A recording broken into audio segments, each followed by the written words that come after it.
जय श्री कृष्ण। विदुर द्वारा पूछे गए प्रश्न। इस प्रकार जा रहा भारतवर्ष है। समय रहते वह प्रभास के पास पहुंच गया। इस बीच अर्जुन ने एक चक्र और एक छत्र के साथ पृथ्वी पर शासन किया। इत्यम इस प्रकार व्रजन घूमना भारत में भारत ईवी। जय श्री कृष्ण। जय श्री कृष्ण। केवल वर्ष कथन करें उचित समय पर जब वह गया प्रभासम तीर्थ तात्व फिर शर्ष शासन किया। किस्मिटिम पृथ्वी पर एका चंद्रमा सिद्धे बल से एक छात्रा झंडा अजित कृष्ण की कृपा से पार्थ महाराज युधिष्ठिर। इस तरह जब वे भारतवर्ष की भूमि में समस्त तीर्थस्थलों का भ्रमण कर रहे थे तो वे प्रभास क्षेत्र गए। उस समय महाराज युधिष्ठिर सम्राट थे और वे सारे जगत को एक सैन्य शक्ति तथा एक दिव्यज्ञा के अंतर्गत किए हुए थे। जय श्री कृष्ण। तात्पर्य 5000 से अधिक वर्ष पूर्व जब संत विदुर तीर्थ यात्री के रूप में पृथ्वी का भ्रमण कर रहे थे तो इंडिया भारतवर्ष के नाम से विख्यात था, जैसे कि आज भी है। विश्व इतिहास भूतकाल के 3000 वर्षों से अधिक का समृद्ध विवरण नहीं दे सकता, किंतु उसके पूर्व सारा संसार महाराज युधिष्ठिर के ध्वज एवं संदेह शक्ति के अधीन था। जय श्री कृष्ण।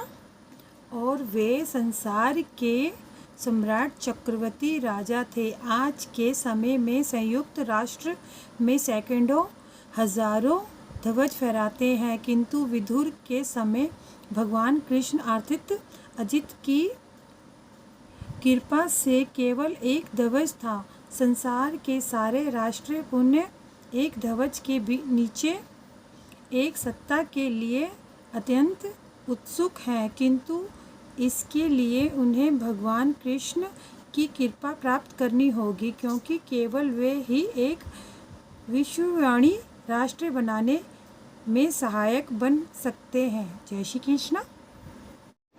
जय श्री कृष्ण। वहाँ उसने सुना कि उसका मित्र उसी प्रकार नष्ट हो गया जैसे बांस की आग से जंगल नष्ट हो जाता है।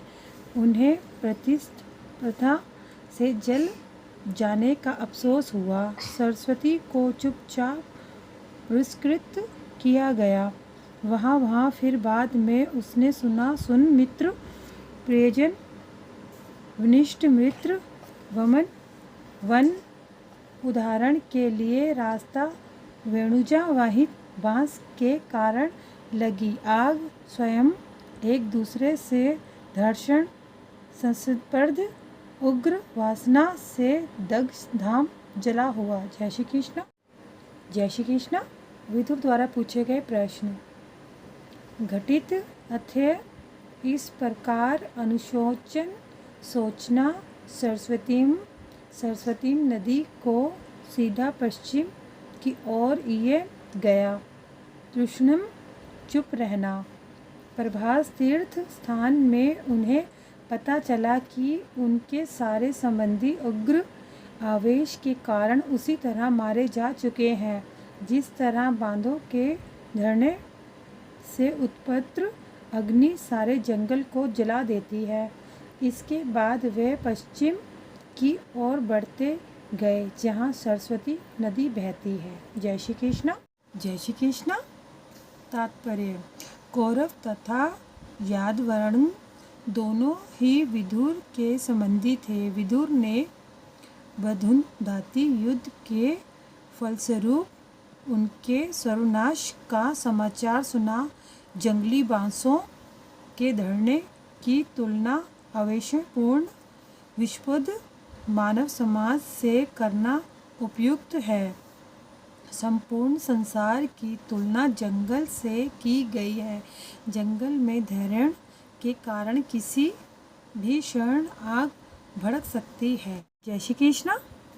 जंगल में कोई आग लगाने नहीं जाता, किंतु बांसों के बीच संघर्षण मात्र से अग्नि उत्पन्न हो जाती है, जो सारे जंगल को जला डालती है। इसी तरह संसारिक मेरा तेरा रूपी महतरण जंगल में माया के द्वारा मोहित वृद्ध आत्माओं के उग्र आवेश के कारण युद्ध रूपी अग्नि लग जाती है। ऐसी संसारिक अग्नि संतों की कृपा रूपी बादल के जल से ही बुझाई जा सकती है। जिस तरह जंगल की आग केवल बादल से बरसने वाली वर्षा से बुझाई जा सकती है। जय श्री कृष्ण।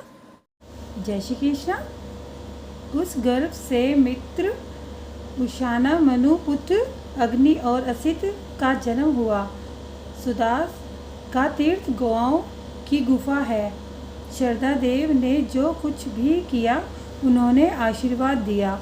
तत्से सरस्वती नदी के तट पर त्रिशत तीर्थ नामक तीर्थस्थल, उषाना नामक तीर्थस्थल, मनु नामक तीर्थस्थल भी पृथु का अर्थ बाद में अनह अंगिन का असित का क्यों वायु का तीर्थ स्थान, सुदासे सुदाम के नाम का गवाम नाम जाओ, गुहा से और गुफा का। जय श्री कृष्ण। विदुर द्वारा पूछे गए प्रश्न ने अशिषेट ठीक से देखा और कर्मकांड किया। सरस्वती नदी के तट पर 11 तीर्थस्थल थे, जिनके नाम हैं तीर्थ, उषाना, मनु, पुत्तु, अग्नि, असित, वायु, सुदास, गो, गुहा तथा श्रद्धादेव। विदुर इन सबों में गए और ठीक से कर्मकांड किए। ब्राह्मणों